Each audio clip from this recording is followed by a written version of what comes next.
తెలిసిపోద్ది. విజయ్ గారు, యాక్చువల్గా ఈ బ్యానర్లో ఎస్విసి బ్యానర్లో మీరు ఒకసారి ఆడిషన్స్కి వెళ్ళి మీకు క్యారెక్టర్ కూడా ఇవన్నీ సంఘటనలు ఇయ్యలే నాకు రోల్ ఆడిషన్లోకి వెళ్తే. రమేష్ దీని గురించి నేను చెప్పాలి, నాకు తెలియదు. తర్వాత నాకు తెలిసింది ఏంటంటే కేరింతకి ఆడిషన్ జరుగుతున్నాయి. అక్కడ మా ఆఫీస్ కేరింత కోసం సపరేట్ పెడితే అక్కడ ఆడిషన్ జరుగుతున్నాయి. విజయ్ కూడా వచ్చి ఆడిషన్స్ ఇచ్చి వెళ్ళారంట. నేను ఉండేదాన్ని నాకు వస్తా డైరెక్టర్ వచ్చి ఇది అనంట, ఇది ఏది కనెక్ట్ అవ్వట్లా, దాంట్లో ఓవర్లాప్ అయిపోయింది. ఎప్పుడో పెళ్లి చూపుల తర్వాత ఎప్పుడో అప్పుడు తెలిసింది నాకు, సార్ నేను మీ ఆఫీస్కి వచ్చి ఆడిషన్స్ ఇచ్చాను. అవునా విజయ్ అని అన్నాను, అంతే. నేను అప్పుడు హర్ట్ అయినా, నేను ఆడిషన్లలో సెలెక్ట్ అవ్వకపోతే హర్ట్ అయ్యాను. నీ అమ్మ వీళ్ళందరికీ చూపిస్తారా, రోజు చూపిస్తారా అన్నాను. ఇప్పుడు రాజుగారితో ఈ April 5th ఒక బిగ్ హిట్ ఇస్తే మా అందరికి అదో శాంతి, అదో సైకిల్. సో అందుకే ఇది ఒకటి ఏంటంటే హర్ట్ అయినా అంటున్నాడు. హర్ట్ అయినప్పుడే ఆ ఛాలెంజ్ పెరిగి కసి పెరుగుద్ది. సో అలా నా లైఫ్లో నేను చూసింది బన్నీ ఇన్సిడెంట్స్ కూడా ఉన్నాయి.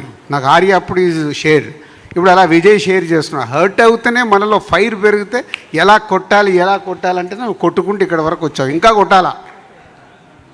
విజయ్ గారు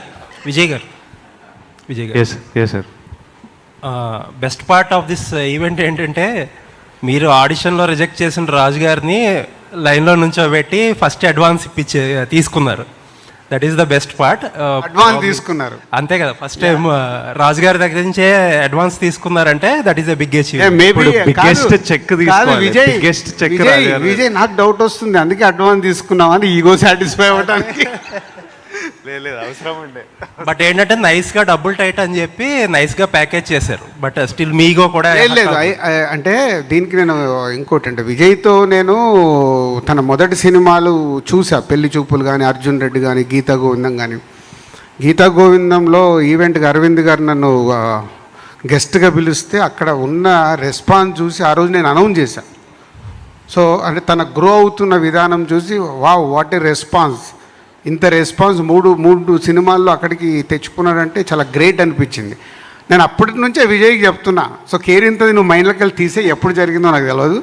బట్ మనం సినిమా చేస్తే మట్టుకు బెస్ట్ సినిమా ఎలా తీసుకెళ్దామనేది ట్రై చేద్దామని లాస్ట్ 4 years వెయిట్ చేశాను. నేనేదో టక్మన్ విజయ్ చేద్దామంటే కూడా చేసే మూడ్లో నేను లేను. చేస్తే కరెక్ట్ సినిమా చేసి రిజల్ట్ వచ్చే సినిమా ఎలా చేయాలి. విజయ్ గారు, నిన్న మీరు ఒక ఇంటర్వ్యూలో I heard you saying family star అనేది గీత గోవిందం ఆన్ స్టెరాయిడ్స్ ఉంటుంది అని చెప్తున్నారు మీరు.